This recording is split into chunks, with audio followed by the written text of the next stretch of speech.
যে পৃথিবীর সর্বপ্রাচীন মাযহাব হচ্ছে দুইটা। মানুষ যে বলে মাযহাব চারটে, হানাফি, শাফি, হাম্বলি, মালিকি, এটা ভুল। মাযহাব মূলত পৃথিবীতে দুটা, এবং এ কথাই সত্য যে মুহাক্কিক উলামায়ে কেরাম, অতীত যুগের ফুকাহায়ে কেরাম মাযহাব উল্লেখ করতে গিয়ে হানাফি, শাফি, হাম্বলি, মালিকি মাযহাব কেউ উল্লেখ করেনি, বরং বেশিরভাগই উল্লেখ করেছেন দুটি মাযহাবের কথা। একটির নাম হচ্ছে আহলুল হাদিস আর একটির নাম হচ্ছে আহলুর রায়। এটা মুফতি সাঈদ আহমদ পালানপুরি তার বইয়ের মধ্যে লিখে গেছেন। আহলুল হাদিস কে কে? ইমাম মালিক, ইমাম শাফিঈ, ইমাম আহমদ বিন হাম্বল, তিনজনই আহলুল হাদিস। আর ইমাম আবু হানিফা রাহিমাহুল্লাহ একাই হচ্ছেন আহলুর রায়। এবং এই কথার প্রমাণ আপনি কোথায় পাবেন? যদি ফিকহের কোনো গ্রন্থ পড়ার আপনার সুযোগ হয়, দেখার সুযোগ হয়, তুলনামূলক পর্যালোচনা করার সুযোগ হয়, তাহলে দেখবেন যে 50% মাসালায় এই তিনজন ইমাম একমত। বিদায়াতুল মুজতাহিদ খোলেন বা হানাফি মাযহাবের গ্রন্থ হেদায়া খোলেন, যদিও হেদায়াতে ইমাম আহমদ বিন হাম্বলের নাম নেওয়া হয়নি, কেননা অনেকেই ইমাম আহমদ ইবনে হাম্বলকে আবু বকর আল জাসসাস সহ অনেক বড় বড় হানাফি ইমাম আহমদ বিন হাম্বলকে ফকিহ মনে করেন না। ফলত তারা বেশিরভাগ ক্ষেত্রে শাফিঈ এবং মালিকি এই দুই ইমামের নাম ব্যবহার করেছেন। কিন্তু আপনি যদি জরিপ করেন তাহলে দেখবেন 50% মাসালায় এই তিনজন ইমাম, ইমাম মালিক, আহমদ বিন হাম্বল এবং ইমাম শাফিঈ একমত। আর এই 50% মাসালায় তাদের বিপরীতে একাই আবু হানিফা রাহিমাহুল্লাহ। এই জন্য পৃথিবীর সর্বপ্রাচীন মাযহাব দুটো, আহলুর রায় অথবা আহলুল ইরাক অথবা আহলুল কুফা, এটা একটা মাযহাবের নাম। আরেকটা মাযহাবের নাম হয় আহলুল হাদিস অথবা আহলুল হিজাজ অথবা আহলুল মদিনা অথবা আহলুস সুন্নাহ অথবা আসহাবুল হাদিস, এটা হচ্ছে আরেকটা মাযহাবের নাম। এবং তার আরো প্রমাণ আপনাদের সামনে যদি আমি চিহ্ন এবং আলামত হিসেবে তুলে ধরি, যে আজকের যুগে আপনারা তর্ক বিতর্ক করতেছেন হানাফি এবং আহলে হাদিস ভাইয়েরা কি নিয়ে? আপনারা তর্ক বিতর্ক করতেছেন রাফুল আদাইন করা নিয়ে, আপনারা তর্ক বিতর্ক করতেছেন সালাতে সূরা ফাতিহা পড়া নিয়ে, আপনারা তর্ক বিতর্ক করতেছেন জোরে আমিন বলা নিয়ে। আপনাদেরকে চ্যালেঞ্জ দিয়ে বলে গেলাম, এগুলো একটা মাসালাও আজকের যুগের মাসালা নয়, ব্রিটিশদের আমলের মাসালা নয়। আজকে আপনি আবিষ্কার করে মারামারি গন্ডগোল করতেছেন, এই মাসালা আজকের যুগের নয়। 1200 বছর আগে, 1300 বছর আগে এই মাসালার উপর মতভেদ হয়েছে, সাহাবীদের মধ্যে মতভেদ হয়েছে, তাবেঈদের মধ্যে মতভেদ হয়েছে, বড় বড় ইমামের মধ্যে মতভেদ হয়েছে। ইমাম বুখারী সেই যুগে জুজু কিরাত খালফাল ইমাম, কিরাতুল ফাতিহা খালফাল ইমাম, ইমামের পিছনে সূরা ফাতিহা পড়তে হবে এই মর্মে সম্পূর্ণ আলাদা বই লিখে গেছেন ইমাম বুখারী। তাহলে এই মাসালা মতভেদপূর্ণ কত বছর আগে ইমাম বুখারীর যুগে। ইমাম আত-তিরমিজি তার গ্রন্থের মধ্যে জোরে আমিন এবং আস্তে আমিন উভয় মাসালার দলিল এবং কে কোন মাসালার পক্ষে তার বইয়ের মধ্যে লিখে গেছেন 1300 বছর আগে, 1200 বছর আগে। ইমাম বুখারী রাহিমাহুল্লাহ রাফুল আদাইন করার উপর সম্পূর্ণ আলাদা গ্রন্থ লিখে গেছেন সেই যুগে, এবং তার বইয়ের মধ্যে 25 জায়গায় কালা বাযুন নাস বলার মাধ্যমে আহলুল কুফা বা আহলুর রায়ের মাযহাবের রদ করেছেন সেই কালে। তাহলে আজকে আমরা যেটাকে মনে করতেছি আজকের যুগের মতভেদ, এটা ভুল, এটা সত্য নয়। বরং এই প্রত্যেকটা মাসালায় মতভেদ হয়েছে 1200 বছর আগে, 1300 বছর আগে। এমনকি কিছু কিছু মাসালায় সাহাবীদের মধ্যে মতভেদ হয়েছে। আব্দুল্লাহ বিন ওমর রাদিয়াল্লাহু তাআলা আনহু, আবু হুরায়রা রাদিয়াল্লাহু তাআলা আনহু, আনাস ইবনে মালিক রাদিয়াল্লাহু তাআলা আনহু, যারা বেশিরভাগ মদিনায় দার্স দিতেন, মক্কায় দার্স দিতেন, আব্দুল্লাহ বিন আব্বাস রাদিয়াল্লাহু তাআলা আনহু, তাদের মাসালা একরকম। আর আব্দুল্লাহ বিন মাসউদ রাদিয়াল্লাহু তাআলা আনহু কুফায় দার্স দিতেন, তার কিছু মাসালা একরকম, এবং তার অনুসারী যারা কুফায় ছিল তাদের মাসালা একরকম। তো আজকের যুগে যদি কেউ এই দুই একটা মাসালা নিয়ে উল্লেখ করে বলে যে আহলুল হাদিসরা ব্রিটিশ আমলে তৈরি হয়েছে, তাহলে এটি ডাহা মিথ্যা অপবাদ। আহলুল হাদিসরা যেই মানহাজ বা যেই মাযহাব বা যেই ফিকহের উপর আমল করতে চায়, এটা ফিকহুস সালাফ, ফিকহ আহলুল হাদিস, অনেক পুরাতন, 1200 এবং 1300 বছরের পুরাতন। সম্মানিত উপস্থিতি, আমি আমার আলোচনা দীর্ঘায়িত করব না, এবার সরাসরি চলে আসি ভারত উপমহাদেশে আহলুল হাদিসদের ইতিহাস। এটা আপনাদের জানা জরুরি। কি জন্য জানা জরুরি? এই জন্য জানা জরুরি, আমিও মদিনা ইসলামী বিশ্ববিদ্যালয় থেকে পড়েছি, আমার বাম পাশে শ্রদ্ধেয় শাইখ বসে আছেন, তিনিও মদিনা ইসলামী বিশ্ববিদ্যালয় থেকে পড়েছেন। মদিনা ইসলামী বিশ্ববিদ্যালয়ে পড়াকে আমরা শারাফ মনে করি, সম্মান মর্যাদা মনে করি। কিন্তু কেউ যদি মনে করে যে মদিনা ইসলামী বিশ্ববিদ্যালয়ে পড়ে এসে মাদানি হয়ে সেই প্রথম এই দেশের মাটিতে তাওহীদের দাওয়াত দিচ্ছে, তাহলে সে আমাদের সালাফে সালিহিনের পরিশ্রমের একজন নিমক হারাম, না শুকরিয়া আদায়কারী। সে যদি মনে করে যে মদিনা ইসলামী বিশ্ববিদ্যালয় থেকে পড়ে এসে মাদানি হয়ে আজকে প্রথম সে তাওহীদের কথা বলছে, তাহলে সে মিথ্যু। আজ থেকে 200 বছর আগে, 250 বছর আগে শাহ ইসমাইল শহীদ, যিনি 1831 সালের 6 মে বালাকোটের প্রাঙ্গণে শহীদ হয়েছেন, তিনি 200 বছর আগে বই লিখে গেছেন তাকবিয়াতুল ঈমান, তাওহীদের উপর, যার আরবি অনুবাদ হয়েছে রিসালাতুত তাওহীদ নামে।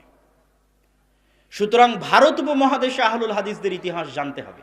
কেউ যদি মনে করে যে শুধুমাত্র মদিনা ইসলামী বিশ্ববিদ্যালয় থেকে সালাফি আকীদা এসে আজকে প্রচার হচ্ছে আর এই অঞ্চলের আলেম ওলামাদের কোনো অবদান নাই, তাহলে এই বিশ্বাস থেকে ফিরে আসতে হবে এবং জানতে হবে ভারত উপমহাদেশে আহলে হাদিসদের ইতিহাস। আপনাদের এই টাঙ্গাইল বলেন, বল্লা বলেন, কালিহাতি বলেন, এই অঞ্চলগুলো যদি 200-250 বছর থেকে আহলে হাদিস হয়, তাহলে আপনাকে আমি চ্যালেঞ্জ দিয়ে বলে গেলাম, শুধু এই টাঙ্গাইলের অঞ্চল নয়, ঢাকার বংশাল অঞ্চল বলেন, ঢাকার ব্রায়েত বলেন, বগুড়ার গাবতলী বলেন, রাজশাহী অঞ্চল বলেন, চাঁপাই নবাবগঞ্জ অঞ্চল বলেন, ঠাকুরগাঁ দিনাজপুর অঞ্চল বলেন, যেগুলোতে মোটামুটি 200 থেকে 250 বছর থেকে আহলে হাদিসরা বসবাস করছে, সঠিক আকীদা এবং তাওহীদের বিশ্বাস লালন করছে, এই প্রত্যেকটা জায়গায়, শুধু টাঙ্গাইল নয়, শুধু রাজশাহী নয়, শুধু বংশাল ব্রায়েত নয়, গোটা ভারত, পাকিস্তান, বাংলাদেশ, শ্রীলঙ্কা, মালদ্বীপ, নেপাল, ভুটান, আফগানিস্তানের যে কোনো অঞ্চলে আহলে হাদিসরা বসবাস করছে। আপনাকে জানতে হবে, আমি আব্দুল্লাহ বিন আব্দুর রাজ্জাক, আমার চ্যালেঞ্জ থাকলো, আপনাকে জানতে হবে যে ওই অঞ্চলে মিয়া নাজির হুসাইন দেহলভির কোনো না কোনো ছাত্র গেছিল। আমি আজকে আপনাকে এখানে চ্যালেঞ্জ করে গেলাম, শায়েখকে পাশে বসে রেখে বলে গেলাম, ইতিহাস খুঁজেন যে টাঙ্গাইলের বল্লা কালিহাতিতে মিয়া নাজির হুসাইন দেহলভির কোন ছাত্র কোরআন এবং সহিহ হাদিসের দাওয়াত নিয়ে এসেছিল। মিয়া নাজির হুসাইন দেহলভির কোন ছাত্র 100-150 বছর আগে তাওহীদের দাওয়াত নিয়ে এসেছিল।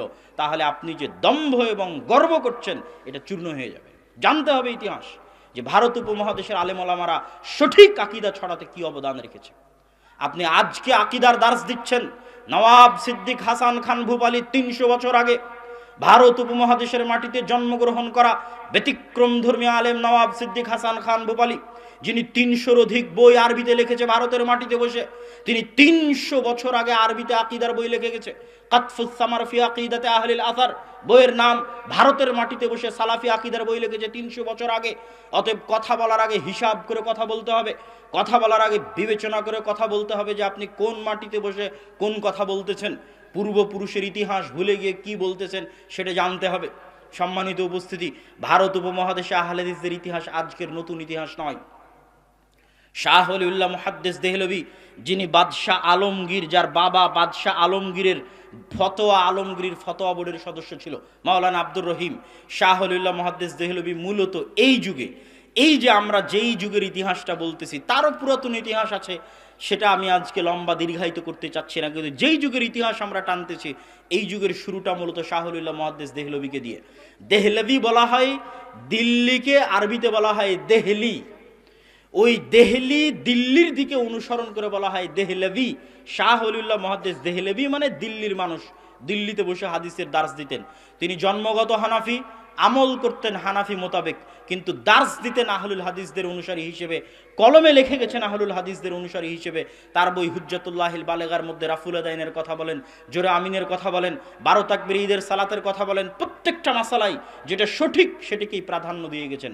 তার আল ইনসাফ ফি বায়ানি সাবাবিল ইখতিলাফ, এই বইগুলো পড়ে দেখেন। তাকলিদের ওপর তিনি কি বই লিখে গেছেন সেগুলো পড়ে দেখেন। সেই কালে তিনি এই ভারত উপমহাদেশে যে জুমুদ ছিল, তাকলিদের যে গোড়ামি ছিল, এটার বুকে তিনি হাদিসের দার্সের মাধ্যমে সবচেয়ে বড় শক্তিশালী পারমাণবিক অ্যাটম বম নিক্ষেপ করেছেন। শাহ ওলিউল্লাহ মুহাদ্দিস দেহলভীর পরে তার ছেলে শাহ আব্দুল আজিজ মুহাদ্দিস দেহলভী, যার একটি বই আছে বুস্তানুল মুহাদ্দিসিন, মুহাদ্দিসদের জীবনীর উপর, মুহাদ্দিসদের বইয়ের উপর সেই যুগে বসে, সেই কালে বসে এত তথ্য সমৃদ্ধ লিখনি দেখলে আজকের যারা মদিনা ইসলামী বিশ্ববিদ্যালয়ের কুল্লিয়াতুল হাদিস থেকে পড়ে আসতে, যেমন আমি, হতবাক হয়ে যেতে হবে যে আমরা আজকে মদিনা ইসলামী বিশ্ববিদ্যালয়ের কুল্লিয়াতুল হাদিসে যা পড়ছি 200 বছর আগে শাহ আব্দুল আজিজ মুহাদ্দিস দেহলভী বুস্তানুল মুহাদ্দিসিনের মধ্যে কিভাবে তা জমা করে গেল। যেই মুহূর্তে এই অঞ্চলে ব্রিটিশ শাসনামল চলতেছে, জালালউদ্দিন সুয়ুতির মৃত্যুর পর থেকে নিয়ে এবং আরব বিশ্ব থেকে ইলম হারিয়ে যাওয়ার পর থেকে নিয়ে নতুন করে সৌদি আরবের প্রতিষ্ঠা এবং বড় বড় আলেম ওলামার জন্ম হওয়ার আগ পর্যন্ত মধ্যে 150-200 বছর ইলমকে আবাদ করেছে ভারতের আলেমরা। যত বড় বড় হাদিসের কিতাব আছে প্রথম প্রকাশ হয় ভারতে, না হয় পাকিস্তানে। আহলুল হাদিস হোক, হানাফি হোক, আলেম ওলামাদের মাধ্যমে ভারতে অথবা পাকিস্তানে যত হাদিসের বই আছে তার অধিকাংশের প্রথম প্রকাশ। যারা ইতিহাস পড়ে তাদের কাছে এই সম্পর্কে জ্ঞান আছে। যেমন আল জারহ ওয়াত তা'দীল ইবনে আবি হাতেমের লেখা। ইবনে আবি হাতেম হচ্ছে আবু হাতেমের ছেলে, যে তার বাবা আবু হাতেম এবং তার বাবার বন্ধু আবু যুরআর কাছে জিজ্ঞেস করত ওই সমস্ত রাবি সম্পর্কে যেই সমস্ত রাবির উপর আলোচনা করে গেছে ইমাম বুখারী তার তারিখুল কবিরের মধ্যে। তারপরে প্রত্যেকটা মন্তব্য রাবির পিছনে লিখে গেছে, বাবার মন্তব্য, আবু যুরআর মন্তব্য। এই বই প্রথম প্রকাশিত হয়েছে ভারতের হায়দ্রাবাদ থেকে আব্দুর রহমান বিন ইয়াহইয়া আল মুআল্লিমের তাহকিকে। আব্দুর রহমান বিন ইয়াহইয়া আল মুআল্লিমকে এই যুগের ইমাম যাহাবি বলা হয়। তিনি ভারতে বসে তাহকিক করে প্রথম প্রকাশ করেছেন হাদিস শাস্ত্রের একজন মৌলিক জারাহ এবং তা'দীলের একটা মূল কিতাব। তো যাক, সেই আলোচনা লম্বা না করে চলে আসি। শাহ ওলিউল্লাহ মুহাদ্দিস দেহলভির ছেলে হচ্ছে শাহ আব্দুল আজিজ মুহাদ্দিস দেহলভি। শাহ আব্দুল আজিজ মুহাদ্দিস দেহলভির পরে আসলেন শাহ ইসহাক মুহাদ্দিস দেহলভি। এই তিনজন পর্যন্ত সানাদ এই উপমহাদেশে ভারত, পাকিস্তান, বাংলাদেশ, শ্রীলঙ্কা, আফগানিস্তান, এই তিনজন পর্যন্ত সানাদ এক। সে হানাফি হোক, আহলে হাদিস হোক, বেরেলভি হোক, দেওবন্দি হোক, যারা অত্র অঞ্চলে বুখারী, মুসলিম, আবু দাউদ, নাসাই, তিরমিজি দার্স দিচ্ছে তাদের অধিকাংশই কোনো না কোনোভাবে এই তিনজনের ছাত্র। শাহ ওলিউল্লাহ মুহাদ্দিস দেহলভির ছেলে শাহ আব্দুল আজিজ মুহাদ্দিস দেহলভি, তারপরে শাহ ইসহাক মুহাদ্দিস দেহলভি। আহলে হাদিস হলো, হানাফি হলো, দেওবন্দি হলো, বেরেলভি হলো। শাহ ইসহাক মুহাদ্দিস দেহলভির পরে মূলত দার্স বিভক্ত হয়ে যায়। শাহ ইসহাক মুহাদ্দিস দেহলভির দুইজন ছাত্র, এই অংশ পর্যন্ত ইতিহাস একটু মনে রাখতে হবে। শাহ ইসহাক মুহাদ্দিস দেহলভির দুইজন ছাত্র, এক আব্দুল গনি আল মুজাদ্দিদি আর একজন মিয়া নাজির হুসাইন দেহলভি। আব্দুল গনি আল মুজাদ্দিদি নিয়ে চলে গেলেন দেওবন্দি মাযহাবের প্রতিষ্ঠাতা হিসেবে। তার দুইজন ছাত্র, আব্দুল গনি আল মুজাদ্দিদির দুইজন ছাত্র হচ্ছে কাসেম নানুতুবি আর রশিদ আহমদ গাঙ্গুহি, যারা দারুল উলুম দেওবন্দ প্রতিষ্ঠা করেছেন। তারা মূলত দেওবন্দি মাযহাবের প্রতিষ্ঠাতা হিসেবে দারুল উলুম দেওবন্দ প্রতিষ্ঠা করলেন, যেন শাহ ওলিউল্লাহ মুহাদ্দিস দেহলভি যে উদার নৈতিক ফিকহের চালু করেছেন ভারতের মতো তাকলিদি অঞ্চলে, সেই উদার নৈতিক ফিকহের গলায় লাগাম টেনে আবার যেন সেই তাকলিদের বন্ধন মুসলমানদের গলায় পরানো যায়। তার দুইজন ছাত্র কাসেম নানুতুবি আর রশিদ আহমদ গাঙ্গুহিকে নিয়ে প্রতিষ্ঠা করলেন দারুল উলুম দেওবন্দ। আর মিয়া নাজির হুসাইন দেহলভি, জামিয়া সালাফিয়া ডাঙ্গিপাড়া পাওয়া রাজশাহীতে গেলে দেখবেন যে মিয়া নাজির হুসাইন দেহলভির নামে আবাসিক ছাত্রাবাসের নাম দেওয়া আছে, যে মিয়া নাজির হুসাইন দেহলভি আবাসিক ভবন।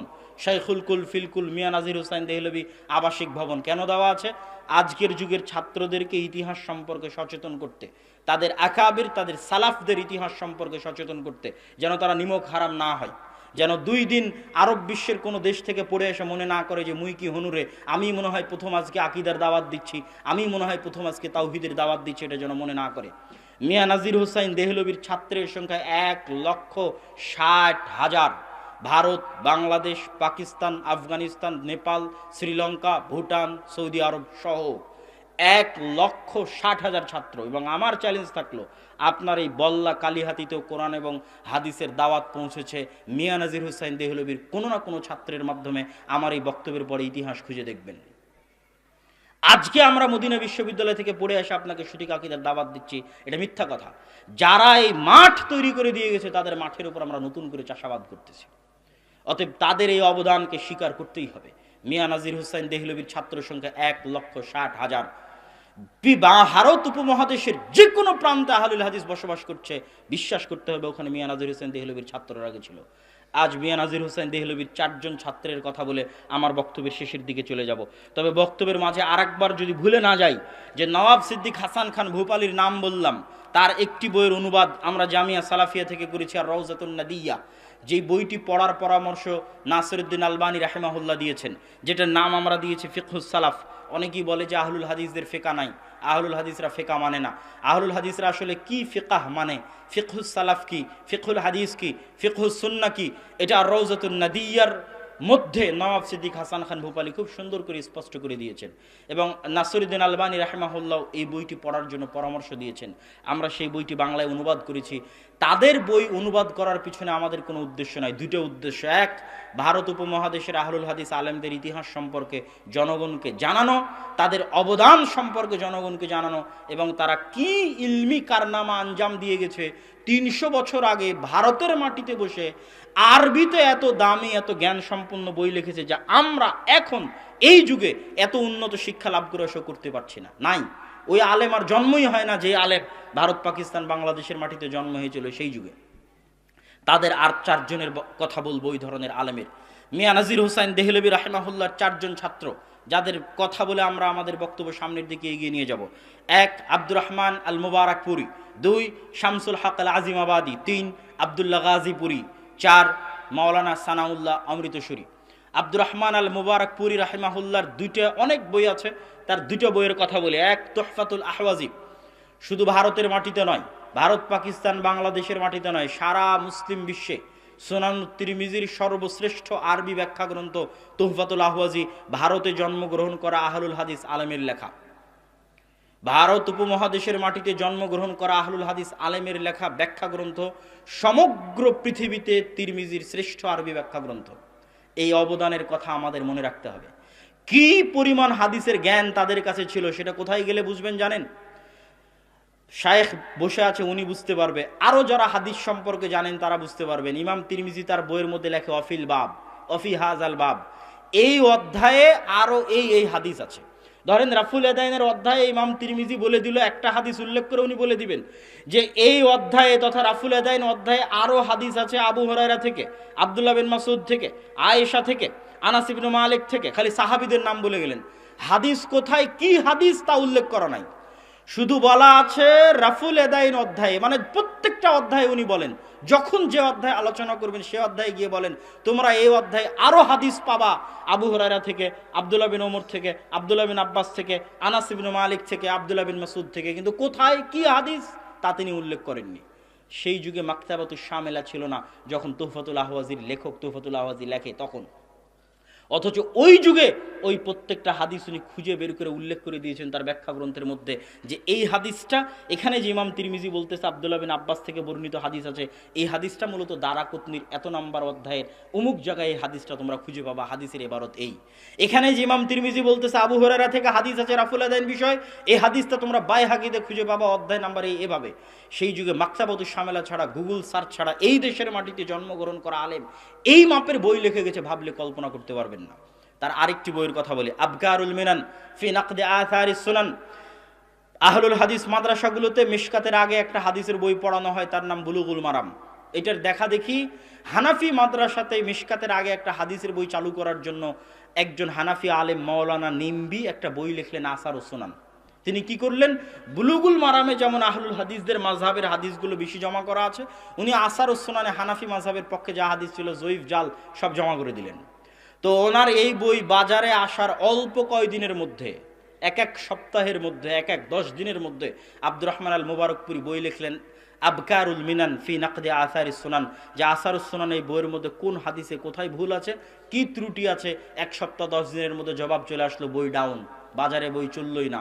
এই রকম ইলম এবং জ্ঞানের ভান্ডার ছিলেন তারা। কথায় কথায় আরেকজনের কথা মনে পড়ে গেল, যেটা এই আলোচনার মধ্যে ছিল না, আব্দুস সালাম মুবারকপুরি।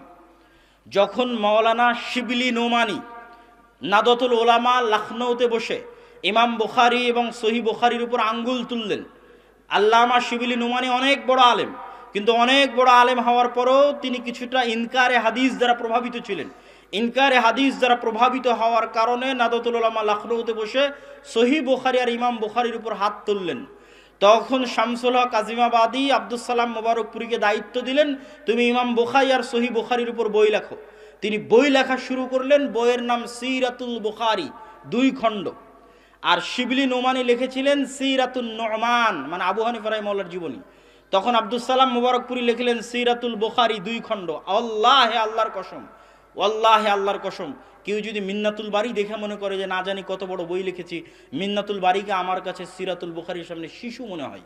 ইমাম বুখারীর জীবনীর উপরে আর সহিহ বুখারীর উপরে এত সূক্ষ্ম আর এত বিস্তারিত গ্রন্থ পৃথিবীর বুকে আর দ্বিতীয়টা লেখা হয়নি।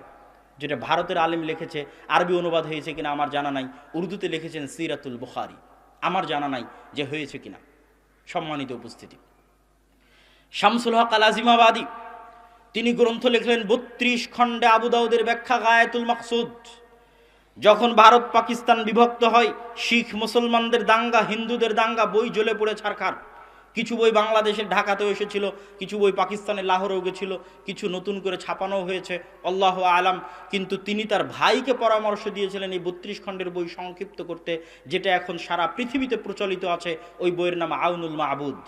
আবু দাউদের সারা পৃথিবীতে শ্রেষ্ঠ আরবি ব্যাখ্যা গ্রন্থ লিখেছে বিহারের রাজধানী পাটনার আলেম শামসুল হক আজিমাবাদী, যিনি মিয়া নাজির হোসাইন দেহলভির ছাত্র। তার আর একটা বইয়ের নাম বলি, রাফউল ইলতিবাস। ইমাম বুখারী রাহিমাহুল্লাহ সহিহ বুখারীর 25 জায়গায় ক্বালা বাযুন নাস বলে আহলুর রায়দের রদ করেছেন। হানাফি মাযহাবের 25টা ফতোয়ার রদ করেছেন ইমাম বুখারী সহিহ বুখারীর মধ্যে। তো একজন বড় হানাফি আলেম মাওলানা আহমদ আলী সাহারানপুরি, ভারতের একটা জেলা সাহারানপুর, ওই সাহারানপুরে একটা মাদ্রাসা আছে মাজাহিরুল উলুম। কেমনে চিনবেন মাজাহিরুল উলুমকে? ফাজাইলে আমলের লেখক মাওলানা জাকারিয়া কান্ধেলভি, যেই ফাজাইলে আমল গোটা বাংলাদেশে চলতেছে, তার লেখক মাওলানা জাকারিয়া কান্ধেলভি ওই মাজাহিরুল উলুম সাহারানপুরের শাইখুল হাদিস ছিলেন। সেই মাজাহিরুল উলুম সাহারানপুরের আরো আগের শাইখুল হাদিস তিনি মাওলানা আহমদ সাহারানপুরি। তিনি বই লিখলেন ইমাম বুখারীর উত্তরে। কি নামে বই লিখলেন? দাফউল ওয়াসওয়াস। ভারত উপমহাদেশে ছাপা বড় বুখারী, যত বড় বুখারী আছে প্রত্যেক বড় বুখারীর শুরুতে তার লেখা ওই বইটা যুক্ত করে দেওয়া হলো দাফউল ওয়াসওয়াস, যেখানে তিনি ইমাম বুখারীর উত্তর দিয়েছেন। যেই 25 জায়গায় ইমাম বুখারী হানাফি মাযহাবকে রদ করেছে, ওই 25 জায়গার উত্তর দিয়েছেন দাফউল ওয়াসওয়াস নামে।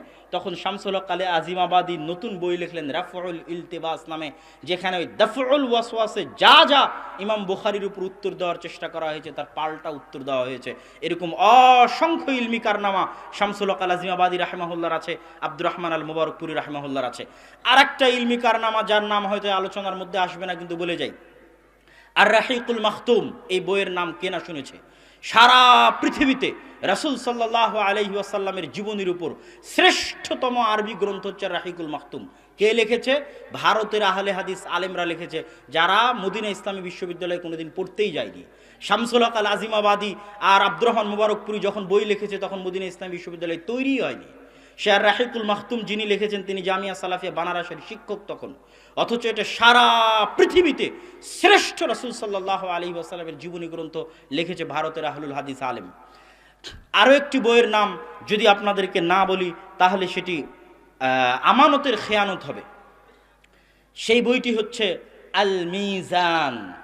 এই বইটা মূলত লেখা হয়েছে ভারতের একজন বিখ্যাত হানাফি আলেম মাওলানা আশরাফ আলী থানভী। তিনি তার এক ছাত্র জাফর আহমদ থানভীকে দায়িত্ব দিলেন যে হানাফি মাযহাবের যত মাসলা মাসাইল আছে সব মাসলা মাসাইলের পক্ষে দলিল জমা করো, আর সেটাকে কেমনে সহি প্রমাণ করতে হবে তার দায়িত্ব পালন করো। তখন জাফর আহমদ থানভী একটা বই লিখলেন ইলাউস সুনান নামে। এখন পর্যন্ত হানাফি মাযহাবের পক্ষে দলিল জমা করতে গিয়ে লেখা শ্রেষ্ঠতম গ্রন্থ হচ্ছে ইলাউস সুনান। এই ইলাউস সুনান বইয়ের জবাবে আল মিজান ফি নাকদি ইলাউস সুনান লিখেছে পাকিস্তানের বিখ্যাত আহলুল হাদিস আলেম মাওলানা ইরশাদুল হক আল আসারি হাফিজাহুল্লাহ। এখনো জীবিত আছে, এখনো জীবিত আছে। পাকিস্তানি জন্ম, পাকিস্তানি জ্ঞান অর্জন, পাকিস্তানি শিক্ষা, দেশের বাইরে জানিনি। পাকিস্তানি পড়াশোনা করে এত বড় হাদিসের তিনি রিজাল শাস্ত্রবিদ মাওলানা জুবাইর আলী হাফেজ জুবাইর আলী জাই, যিনি ভ্রান্ত আকিদার যত মতবাদ আছে যত দলিল আছে সবগুলোর খণ্ডন করেছেন, কোনোদিন দেশের বাইরে পড়াশোনায় করেননি। হাফেজ জুবাইর আলী জাই পাকিস্তানের একজন বিখ্যাত মুহাদ্দিস। সম্মানিত উপস্থিতি, আর দুইজনের কথা বলে আমার বক্তব্যের শেষের দিকে চলে যাব। মাওলানা সানাউল্লাহ অমৃতসুরি। মাওলানা সানাউল্লাহ অমৃতসুরিকে রাসূল সাল্লাল্লাহু আলাইহি ওয়াসাল্লামের খাতমুন নবুওয়াতের জীবন্ত মুআজিজা বলা হয়। সানাউল্লাহ অমৃতসুরিকে খাতমে নবুওয়াতের জীবন্ত মুআজিজা। কেন? গোলাম আহমদ কাদিয়ানি, যে নিজেকে আল্লাহর নবীর পরেও নিজেকে নবী হিসেবে দাবি করত, সেই গোলাম আহমদ কাদিয়ানির বিরুদ্ধে মোবাহালা করে সানাউল্লাহ অমৃতসুরি, ওই মোবাহালার অল্প কিছুদিন পরে গোলাম আহমদ কাদিয়ানি মারা যায়। আর সানাউল্লাহ অমৃতসুরি 40 বছর পৃথিবীতে জীবিত ছিলেন গোলাম আহমদ কাদিয়ানির মৃত্যুর পরে। ওই মোবাহালায় কি ওয়াদা হয়েছিল? যে হকের উপর থাকবে তার আগে মৃত্যু হবে। তো গোলাম আহমদ যে হকের উপর থাকবে তার পরে মৃত্যু হবে, আর যে বাতিলের উপর থাকবে তার আগে মৃত্যু হবে। তো গোলাম আহমদ কাদিয়ানির আগে মৃত্যু হয় এবং তার মৃত্যুর 40 বছর পর পর্যন্ত সানাউল্লাহ অমৃতসরী জীবিত ছিলেন। তাকে বলা হতো যে তিনি 40 বছর আল্লাহর নবীর খাতমে নবুয়তের মুজিজা হিসেবে পৃথিবীতে তিনি বিচরণ করতেন। আর তার এই পরিমাণ জ্ঞান ছিল যে একই টেবিলে বসে ইহুদি হোক, খ্রিস্টান হোক, হিন্দু হোক, শিখ হোক, জৈন হোক, হানাফি হোক, দেওবন্দি হোক, বেরলভী হোক, শিয়া হোক, কাদিয়ানি হোক, একই টেবিলে বসে প্রত্যেকটা ফেরকার জবাব দিয়ে, যুক্তি দিয়ে পরাজিত করে দিবে, এরকম জ্ঞান ও ভান্ডার আল্লাহ সুবহানাহু ওয়া তাআলা তাকে দান করেছিলেন। সম্মানিত উপস্থিতি, অতএব ভারত উপমহাদেশে আহলুল হাদিসদের এই ইতিহাসটা গেল ইলমি ইতিহাস।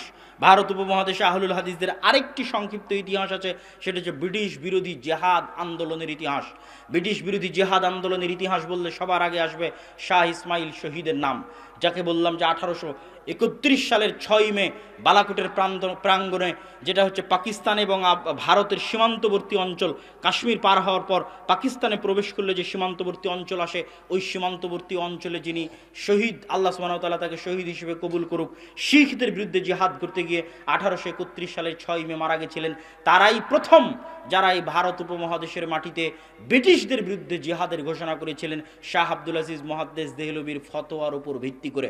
ওইটার একটা লম্বা ধারা আছে আহলুল হাদিসদের, ওই রাজনৈতিক বলেন আর ব্রিটিশ বিরোধী জিহাদের আন্দোলন বলেন, যেটা স্যার সৈয়দ আহমদ বেরেলভী তার সহ, শাহ ইসমাইল শহীদ সহ, তারপরে মাওলানা বেলায়েত আলী সহ, মাওলানা এনায়েত আলী সহ, যেই মাওলানা বেলায়েত আলী এবং এনায়েত আলী রাজশাহী, চাঁপাইনবাবগঞ্জে, মুর্শিদাবাদ, মালদাহে 12 বছর দাওয়াতি কাজ করেছে।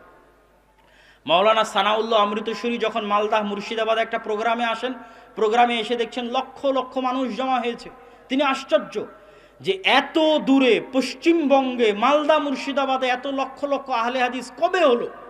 তো উনি একটা পত্রিকা লিখতেন আখবারে আহলে হাদিস নামে। ওই আখবারে আহলে হাদিস পত্রিকার মধ্যে তিনি লিখছেন, আমি ইতিহাস ঘেটে দেখলাম যে মাওলানা শাহ ইসমাইল শহীদের ছাত্র, সৈয়দ আহমদ বেরেলভীর ছাত্র মাওলানা বেলায়েত আলী এবং মাওলানা এনায়েত আলী পাটনার সাদেকপুরি পরিবার, যারা ব্রিটিশ বিরোধী জিহাদ করতো, তারা 12 বছর এই অঞ্চলে দিনের দাওয়াত দিয়েছে। এই জন্য আজকে রাজশাহী, চাঁপাইনবাবগঞ্জ, মুর্শিদাবাদ, মালদায় এত আহলে হাদিস। শায়েখ পাশে বসে আছে, উনি জানে সেটা মাদ্রাসা মোহাম্মদিয়া আরাবিয়া যাত্রাবাড়ি হোক, আর নাজিরা বাজার হোক, আর পাঁচরুখি হোক, বেশি ছাত্র কোথাকার? সব উত্তরবঙ্গের। বেশি শিক্ষক কোথাকার? সব রাজশাহী, চাঁপাইনবাবগঞ্জের। বেশি আহলুল হাদিসদের মাদ্রাসা কোথায়? সব রাজশাহী, চাঁপাইনবাবগঞ্জে। কেন? এটা আজকে মদিনা ইসলাম বিশ্ববিদ্যালয় থেকে পড়ে এসে কোনো মাদানির দাওয়াতের ফসল নয়।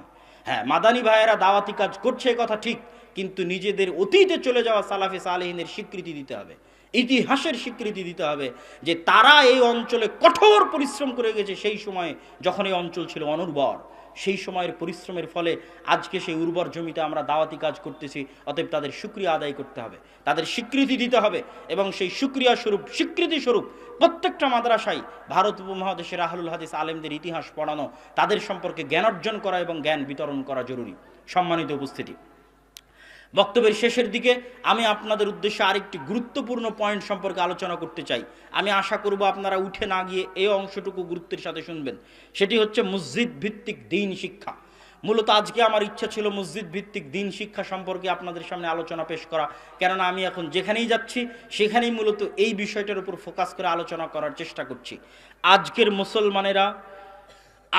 মুসলমানেরা হচ্ছে এই যুগের বানু ইসরাইল। এইটা একটা নতুন টার্ম, নতুন পরিভাষা আমি ব্যবহার করতেছি যে আজকের মুসলমানেরা হচ্ছে এই যুগের বানু ইসরাইল। কিন্তু এই কথার পিছনে দলিল আছে। কিভাবে দলিল আছে? আল্লাহ সুবহানাহু ওয়া তাআলা কোরআন মাজিদের মধ্যে, কোরআন মাজিদের প্রত্যেকটা আয়াত দামি, প্রত্যেকটা বাক্য দামি, প্রত্যেকটা বর্ণ দামি, প্রত্যেকটা হরফ দামি। সেই কোরআন মাজিদের মধ্যে বানু ইসরাইলদের ইতিহাস এত বিস্তারিত বলেছে, আর দ্বিতীয় কোনো কওম বা জাতির ইতিহাস আল্লাহ এত বিস্তারিত বলেননি। আদ, সামুদ বলেন, কওমে লুত বলেন, তাদের ইতিহাস 1-2 লাইনে শেষ করে দিয়েছেন। আর বানু ইসরাইলের ঘটনা বিস্তারিত বলতে থেকেছে, এই হলো, বাকারা খুলেন, সূরা বাকারাতে বানু ইসরাইলের ইতিহাস দিয়ে আল্লাহ পরিপূর্ণ করে রেখেছে। কেন? কোরআনের মতো এত দামি গ্রন্থে কেন বানু ইসরাইলের এত বিস্তারিত ইতিহাস? একমাত্র জাতি হিসেবে বানু ইসরাইলের এত বিস্তারিত ইতিহাস কোরআনে আল্লাহ সুবহানাহু ওয়া তাআলা এই জন্যই উল্লেখ করেছেন, যেন মুসলমানেরা শিখতে পারে, কেননা মুসলমানেরাও একদিন বানু ইসরাইল হয়ে যাবে। কেন হবে? রাসূল সাল্লাল্লাহু আলাইহি ওয়াসাল্লাম হাদিসে বলেছেন যে তোমরা বানু ইসরাইলদের সাথে মিলে যাবে যেমন এক জুতার পাট আর এক জুতার পাটের সাথে মিলে যায়। যদি বানু ইসরাইলেরা 70 দলে বিভক্ত হয়, তোমরা তার চেয়ে বেশি দলে বিভক্ত হবে। বানু ইসরাইলের কোনো ব্যক্তি যদি মায়ের সাথে জেনা করে, তোমাদেরও কোনো ব্যক্তি তার মায়ের সাথে জেনা করবে, তোমরা হুবহু বানু ইসরাইলের সাথে মিলে যাবে। তাহলে বানু ইসরাইল কেমন? এবার 2-1 মিনিট কোরআনে দেখি যে বানু ইসরাইল কেমন সংক্ষিপ্তভাবে। তাহলে আমরা আমাদের মাপতে পারবো যে আমরা কেন আজকের যুগের বানু ইসরাইল হয়েছি, আর কেন আমাদের গলায় গোলামির রশি ঝুলতেছে। কোরআনের মধ্যে 1 মিনিট দেখেন, চোখের সামনে বানু ইসরাইলরা দেখতেছে যে ফেরাউন ডুবে গেল, চোখের সামনে, আর আল্লাহ তাদের জন্য সমুদ্রের মধ্যে রাস্তা তৈরি করে তাদেরকে বাঁচিয়ে দিলেন। কোন ফেরাউন তাদের চোখের সামনে ডুবে গেল? যেই ফেরাউন তাদের পুরুষ সন্তানদের তাদের চোখের সামনে জবাই করত আর তাদের মহিলা সন্তানদেরকে বাঁচিয়ে রাখতো, ওই ফেরাউন তাদের চোখের সামনে ডুবে গেল। আর ওই ফেরাউনকে ডুবিয়ে দিয়ে আল্লাহ তাদের মতো গোলাম কওমকে সমুদ্রের মধ্যে রাস্তা তৈরি করে দিয়ে বাঁচিয়ে দিলেন। এই কওম সমুদ্র থেকে উদ্ধার হওয়ার পর, সিনাই মরুভূমিতে আসার পর মুসা আলাইহিস সালাতু ওয়াস সালামকে বলতেছে লান নুমিনা হাত্তা নারাল্লাহ জাহরা, এ মুসা, তোমার আল্লাহর প্রতি ঈমান আনয়ন করব না যতক্ষণ না তোমার আল্লাহকে স্বচক্ষে দেখতেছি। নাউজুবিল্লাহ। চোখের সামনে ফেরাউন ডুবে যাওয়ার চাইতে বড় নিদর্শন আল্লাহর পরিচয়ের কি থাকতে পারে? চোখের সামনে সমুদ্র ফেড়ে রাস্তা তৈরি হওয়ার চাইতে আল্লাহর নিদর্শন আর কি থাকতে পারে? অথচ এই কওম মুসা আলাইহিস সালামকে বলল, না, চোখে না দেখা পর্যন্ত তোমার আল্লাহর প্রতি ঈমান আনয়ন করব না। মুসা আলাইহিস সালাম 40 দিনের জন্য ওয়াইদ ওয়া'আদনা মুসা 40 লাইলা, যখন মুসা আলাইহিস সালাম 40 দিনের জন্য তুর পাহাড়ে গেলেন, তখন তোমরা কি করলে? ইত্তাখাযতুমুল ইজল, তোমরা বাছুরের পূজা করা শুরু করলে। চোখের সামনে ফেরাউনকে ডুবতে দেখে, চোখের সামনে সমুদ্রকে দ্বিখণ্ডিত হতে দেখে তারা বাছুরের পূজা শুরু করলো, আল্লাহর সাথে শিরিক করলো। তাদের ওই মরুভূমিতে খাবারের ব্যবস্থা ছিল না, পানির ব্যবস্থা ছিল না, কেননা মরুভূমি, পাশে সমুদ্র, লবণাক্ত পানি খাওয়া সম্ভব নয়। وإذ استسقى موسى لقومه فقلنا اضرب بعصاك الحجر فانفجرت منه 12 عينا, যখন তোমরা মুসাকে বলেছিলে, মুসা, আমাদের খাবার পানির ব্যবস্থা নেই, আমাদের খাবার পানির ব্যবস্থা করে দাও, তখন আমি মুসাকে বলেছিলাম, মুসা, লাঠি দিয়ে পাথরে আঘাত করো। তখন পাথর থেকে 12টা ঝর্ণাধারা তৈরি হয়ে গেছিল। ইয়াকুব আলাইহিস সালামের 12 সন্তান ও তাদের পরবর্তী বংশধরের জন্য এই নিয়ামতের কথা তোমরা ভুলে গেছো। স্মরণ করো আরও একটি নিয়ামতের কথা, যখন মরুভূমিতে তোমাদের খাবারের ব্যবস্থা ছিল না, আমি আল্লাহ আসমান থেকে মান্না এবং সালোয়া দিতাম। মান্না সালোয়া কি? পৃথিবীর সবচেয়ে দামি মাশরুম, যার প্রতি কেজির দাম 5 লক্ষ টাকা, আর সবচেয়ে দামি পাখির গোস্ত, এটাই হচ্ছে মান্না এবং সালোয়া, যা আসমান থেকে আসতো তাদের খাবার হিসেবে। কিন্তু তাদের উপর আল্লাহর এত বড় দয়া থাকার পরও তারা মুসা আলাইহিস সালামকে কি বলল?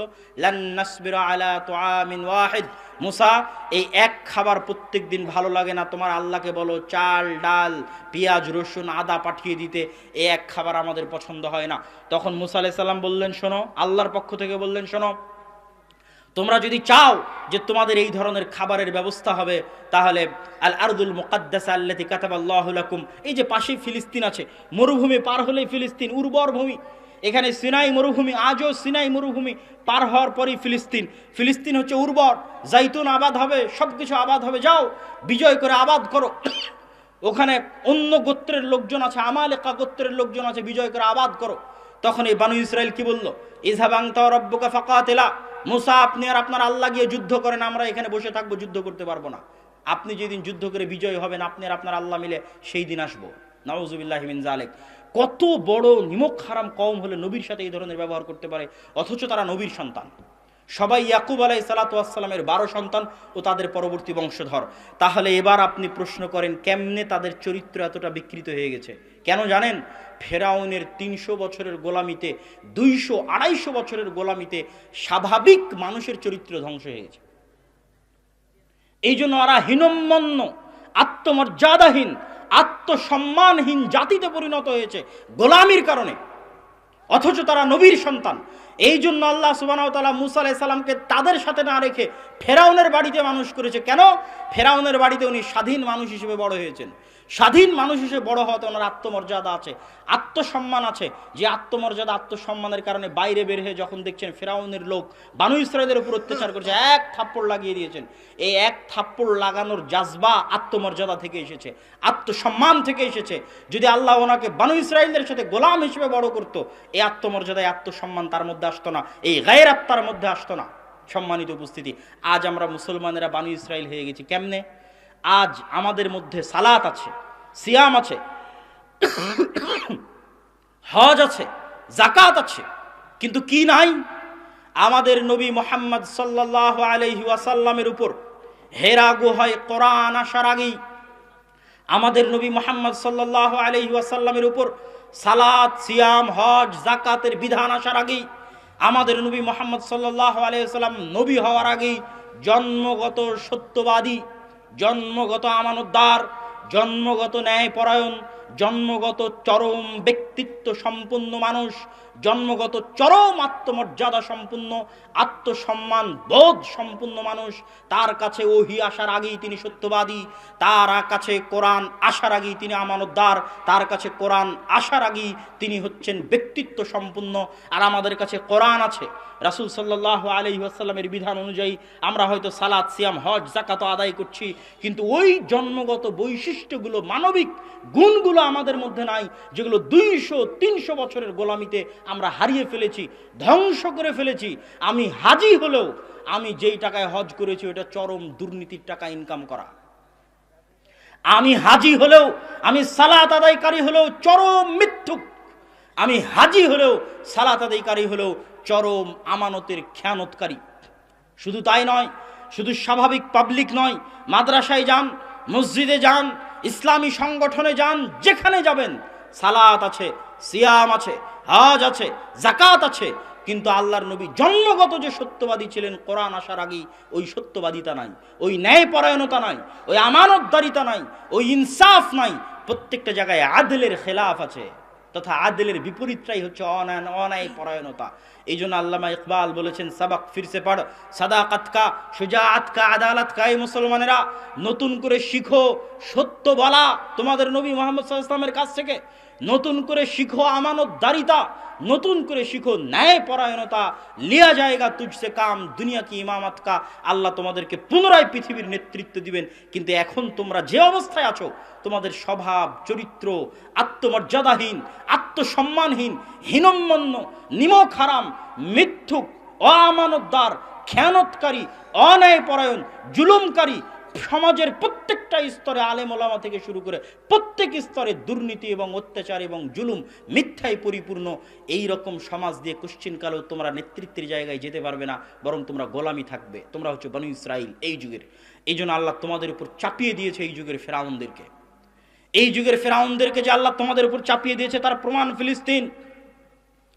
ওই যুগের ফেরাউন প্রকাশ্যে তোমাদের পুরুষ সন্তানদের জবাই করত, আর আজকের যুগের ফেরাউনরা বিবিসির লাইভের সামনে, আল জাজিরার লাইভের সামনে, ফেসবুক, ইউটিউব, টুইটার, ইনস্টাগ্রামের লাইভের সামনে, সারা পৃথিবীর মানুষের চোখের সামনে, সারা পৃথিবীর 57টা মুসলিম দেশের রাষ্ট্র এবং সরকারের সামনে, চোখের সামনে 25 থেকে 30 হাজার মুসলমানকে নির্বিচারে, শিশুদেরকে নির্বিচারে হত্যা করা হচ্ছে। কেন? তোমরা এই যুগের বানু ইসরাইল, আর ওরা এই যুগের ফেরাউন। এটা তোমরা অর্জন করেছো তোমাদের হাতের কামাই, তোমাদের স্বভাব চরিত্র দিয়ে, তোমাদের চাল চরিত্র দিয়ে। যে স্বাভাবিক মানবিক চাল চরিত্র বিকৃত হয়ে গেছে মুসলমানদের। সম্মানিত উপস্থিতি, মুসলমানদের এই চিত্র আরও স্পষ্ট দেখতে পাবেন যদি আপনি ইউরোপ এবং আমেরিকা সফর করেন। শুধু বাংলাদেশের মুসলমান নয়, সারা পৃথিবী থেকে ইউরোপ আমেরিকায় মুসলমান গেছে। পাকিস্তান থেকে গেছে, মালয়েশিয়া থেকে গেছে, ইয়ামান থেকে গেছে, সিরিয়া থেকে গেছে, আফ্রিকার দেশগুলো থেকে গেছে। গিয়ে দেখেন ওই সমস্ত দেশে মুসলমানেরা কি করে, কি চাকরি করে। ওই সমস্ত দেশে কয়জন মুসলমান, সারা পৃথিবীর কয়জন মুসলমান বিশ্ববিদ্যালয়ের প্রফেসর, কয়জন মুসলমান মেডিকেল কলেজের ডাক্তার, আর কয়জন মুসলমান ড্রাইভারি করতেছে, দোকানদারি করতেছে, কেয়ার হোমের জব করতেছে। দেখেন, তখন বুঝবেন মুসলমানদের শিক্ষা দীক্ষায় অবস্থা কোথায় আর গোলামিতে অবস্থা কোথায়। মধ্যপ্রাচ্যে যান, মুসলমানেরা কি করতেছে, মুসলমানদের শিক্ষা দীক্ষায় অবস্থা কোথায়, গোলামিতে অবস্থা কোথায়, বুঝতে পারবেন।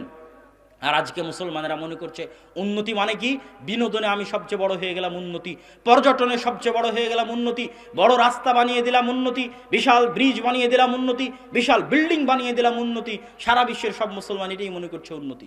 কি মধ্যপ্রাচ্যের আরব কান্ট্রি, আর কি বাংলাদেশ, পাকিস্তান, তৃতীয় বিশ্বের মুসলিম কান্ট্রি, সবার কাছে এটাই উন্নতি। অথচ তারা 500 বছর পিছিয়ে আছে ইউরোপ আমেরিকার চাইতে, জ্ঞানে এবং বিজ্ঞানে, শিক্ষায় এবং দীক্ষায় 500 বছর পিছিয়ে আছে। ওই দুবাইয়ের বুর্জ খলিফার মতো উঁচু বিল্ডিং আমেরিকা ইউরোপে নাই, কিন্তু তাদের অক্সফোর্ড আছে, ক্যামব্রিজ আছে, হার্ভার্ড আছে, এটা দিয়েই তারা পৃথিবী চালায়। জ্ঞান এবং শিক্ষার কুক্ষিগত করার মাধ্যমেই তারা আমাদেরকে গোলাম বানিয়ে রেখেছে। আর আমরা যতদিন এই শিক্ষা এবং জ্ঞানের গুরুত্ব না বুঝবো ততদিন আমরা গোলামই থাকবো। আসেন মসজিদ কমিটির কাছে, আসেন মাদ্রাসা কমিটির কাছে। মসজিদ এবং মাদ্রাসা কমিটির কাছে উন্নতি হচ্ছে টাইলস লাগানো, ছাদ ঢালাই দেওয়া, এসি লাগানো, বিল্ডিং করা, এটাই হচ্ছে তাদের কাছে উন্নতি। কিন্তু মানুষ যারা সালাত আদায় করতে আসতেছে তাদের মধ্যে পরিবর্তন করতে হবে, এই বিবেচনাবোধ কারো নাই। গোটা মসজিদের আশেপাশে মদখোর, জুয়াখোর, গাঞ্জাখোর, ভিডিও গেম, এই অসংখ্য নেশায় যুবক সমাজ ডুবে আছে। আর মসজিদ কমিটি ব্যস্ত আছে মসজিদকে স্বর্ণ দিয়ে বানাবে। তো ওই স্বর্ণ দিয়ে বানানো মসজিদ ধুয়ে গিয়ে আপনি পানি খাবেন? যে স্বর্ণ দিয়ে মসজিদ বানানোর আশেপাশের সব মুসলমান অন্ধকারাচ্ছন্ন জাহিলিয়াতের অথৈ সাগরে ডুবে গেছে, এই মসজিদে একদিন কডোভার মসজিদের মতো পড়ে থাকবে, গ্রানাডার মসজিদের মতো পড়ে থাকবে। যেমন আমাদের আব্দুল মমিন ভাই বলতে পারবে যে স্পেনের যত গির্জা আছে প্রত্যেকটা গির্জায় মসজিদ, প্রত্যেকটা গির্জাতে মিনার আছে, মেহরাব আছে। বাহির থেকে দেখে কেউ বলতে পারবে না এটা গির্জা, ভেতরে গেলে দেখবে ঈসা আলাইহিসসালাম আর মারিয়াম আলাইহিসসালামের মূর্তিতে পরিপূর্ণ। কডোভার বিশাল মসজিদ, জামে মসজিদ কডোভা, হয়তো 20, 30 বা 50 বছর আগে মক্কার হারামের পরে, এবং মসজিদে নববীর চাইতে বড় মসজিদ হয়তো 20, 30, 50 বছর আগে জামে মসজিদ কডোভা ছিল। 70,000 মানুষ সালাত আদায় করতে পারবে, বিশাল মসজিদ, মূর্তিতে পরিপূর্ণ হয়ে আছে। আপনাদের এলাকার মসজিদ এরকম পড়ে থাকবে, হিন্দুদের মূর্তিতে পরিপূর্ণ হয়ে থাকবে, যদি আপনি জাতিকে শিখানোর ব্যবস্থা না করেন, জাতিকে জ্ঞান দেওয়ার ব্যবস্থা না করেন। আর এই শিক্ষার গুরুত্ব যদি আমার কথা থেকে না বুঝেন তাহলে তাদের দেখে শিখেন। আপনার গ্রামে যেরকম মসজিদ আছে, ব্রাকের ওরকম মসজিদ নাই, ব্রাকের নামে ওরকম জায়গা নাই, ওয়াকফ নাই, বিল্ডিং নাই, কিছু নাই। তারপর ব্রাক সারা বাংলাদেশে 25 থেকে 30,000 স্কুল চালায়, সারা বাংলাদেশে। কেন? আপনার সন্তানের শিক্ষার এত কঠিন জিম্মেদারি নেওয়ার কি জন্য তার প্রয়োজন, কেন সে চালাচ্ছে? সারা বাংলাদেশের শ্রেষ্ঠ স্কুল কাদের? খ্রিস্টান মিশনারিদের পরিচালিত স্কুল সারা বাংলাদেশের শ্রেষ্ঠ স্কুল। তাহলে কেন সে আপনার শিক্ষা নিয়ে এত চিন্তিত? আর আমরা ব্যস্ত আছি কিভাবে বাহ্যিক উন্নয়ন ঘটাবো, অবকাঠামোগত উন্নয়ন ঘটাবো, অথচ শিক্ষায় আমরা সবচেয়ে পিছিয়ে আছি। আর চলমান যে শিক্ষা কারিকুলাম চালু হয়েছে, এই চলমান শিক্ষা কারিকুলামে প্রকাশ্যে মুসলমানের সন্তানদেরকে মুসলমানের দেশে, মুসলমানের স্কুলে, মুসলমান শিক্ষক দিয়ে মুসলমান সন্তানদেরকে বেহায়াপনা এবং বেলিল্লাপনার উন্মুক্ত দার্স দেওয়া হচ্ছে। সংস্কৃতি শিক্ষার নামে, নাচ এবং গান শিক্ষার নামে নাচের শিক্ষক নিয়োগ দেওয়া হয়েছে, গানের শিক্ষক নিয়োগ দেওয়া হয়েছে। তাহলে সকল প্রস্তুতি সম্পূর্ণ, কিভাবে আপনার ভবিষ্যৎ প্রজন্মকে ধ্বংস করা হবে তার বিপরীতে আপনার প্রস্তুতি কি? তার বিপরীতে অবশ্যই প্রত্যেক মসজিদে দ্বীন শিক্ষার ব্যবস্থাকে শক্তিশালী করতে হবে। সম্মানিত উপস্থিতি,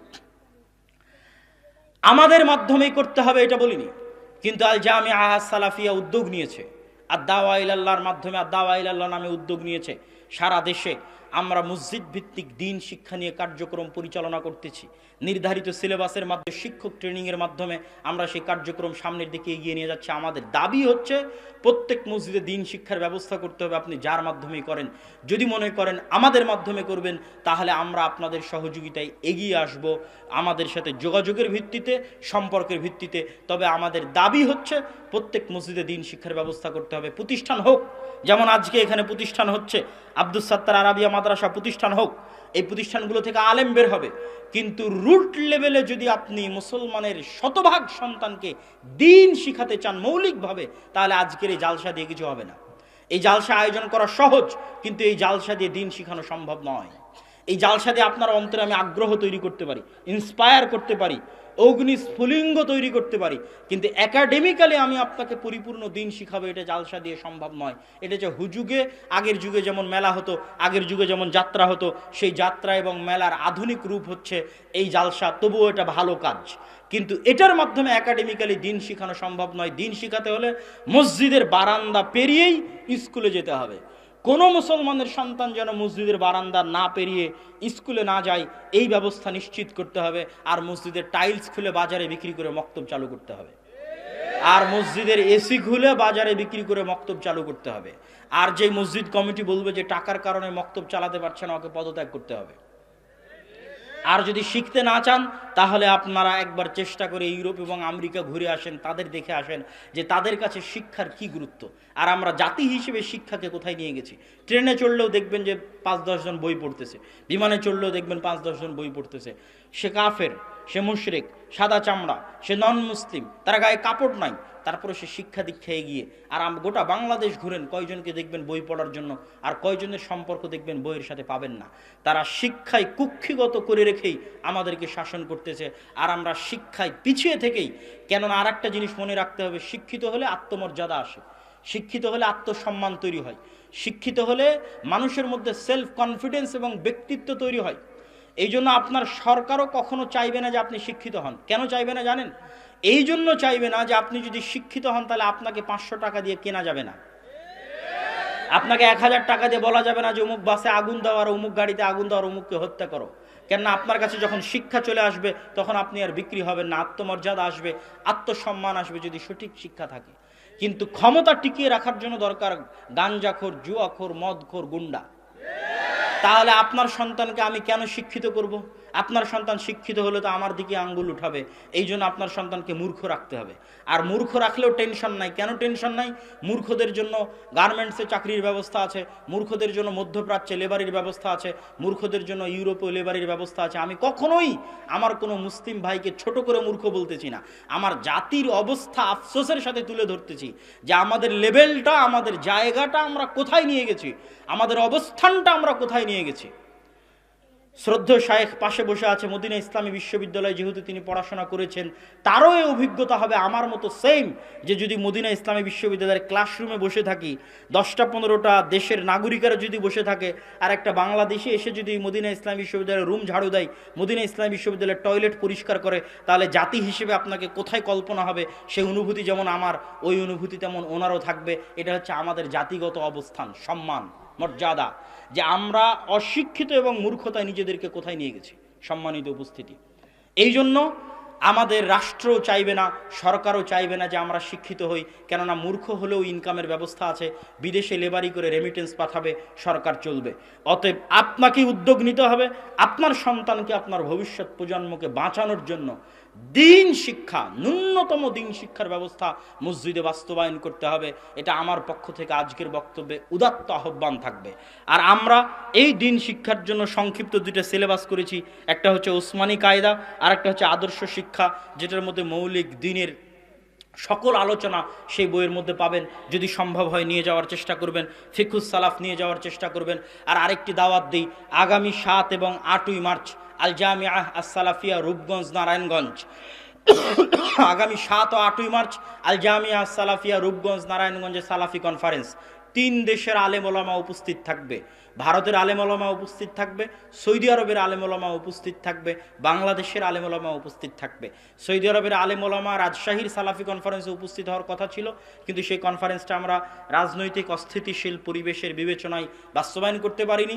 তারই ধারাবাহিকতায় জামিয়া সালাফিয়া রূপগঞ্জ, নারায়ণগঞ্জে ভারত, সৌদি আরব এবং বাংলাদেশের আলেম ওলামা উপস্থিত হবে। এবং জামিয়া সালাফিয়া রূপগঞ্জ, নারায়ণগঞ্জে আপনাদের দেখতে যাওয়া দরকার, দোয়া করা দরকার।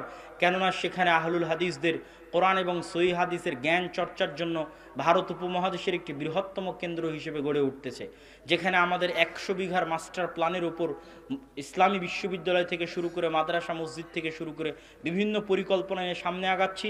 যার 50 বা 60 বিঘা জমি এখন পর্যন্ত আমাদের ক্রয় বা অধিগ্রহণ সম্পূর্ণ হয়েছে। আপনাদের সহযোগিতা এবং দোয়া অব্যাহত থাকলে সেটা আরও সামনের দিকে এগিয়ে যাবে।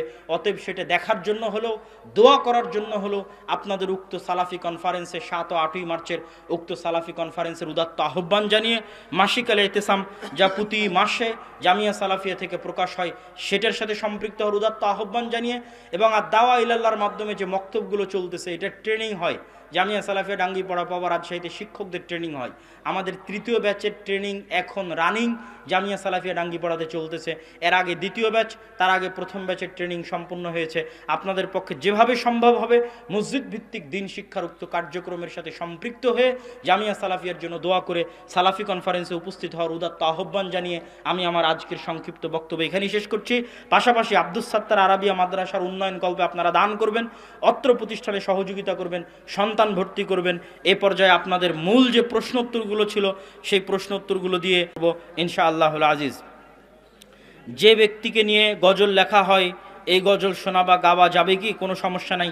আল্লাহর নবীর নামে হাসান বিন সাবিত রাদিয়াল্লাহু তাআলা আনহুর কবিতা লিখেছেন, অতএব মানুষের উপর কবিতা লিখলে কোনো সমস্যা নেই। মসজিদে মেহরাব কি নামাজের জন্য ব্যবহার করা যাবে? ব্যবহার করলে সমস্যা নাই, তবে ব্যবহার করার স্পষ্ট কোনো দলিলও নাই। আমরা জানি জুমার দিনের ডাক, আজান, এগুলো প্রশ্ন শুধু বিতর্ক তৈরি করার জন্য দেওয়া হয়েছে। মসজিদের ভিতরে আজান দেওয়া যাবে নাকি বাহিরে আজান দিতে হবে? বেলাল রাদিয়াল্লাহু তাআলা আনহু বাহিরে আজান দিতেন। বিদাতি মসজিদে দান করা যাবে কি? চেষ্টা করতে হবে বিরত থাকার। হাদিস আছে বায়াতবিহীন মৃত্যু জাহিলিয়াতের মৃত্যু। এই হাদিসকে পুঁজি করে পীরেরা মানুষকে বায়াত করে এবং অমুক অমুক দল কর্মীদের এবং রুকুনদের বায়াত করে থাকে। বায়াতবিহীন মৃত্যু জাহিলিয়াতের মৃত্যু, এটা রাষ্ট্রের জন্য, ইসলামী খেলাফতের খলিফার জন্য, রাষ্ট্র নেতার জন্য, রাষ্ট্র শাসকের জন্য।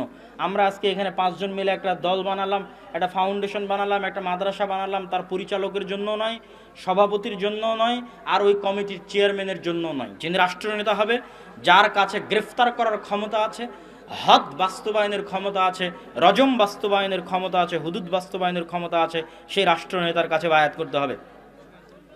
ইসলামী মাহফিলে বসে শ্রোতারা ওয়াজ শুনে সাথে বাদাম খায়, কোনো সমস্যা নাই। আসসালামু আলাইকুম।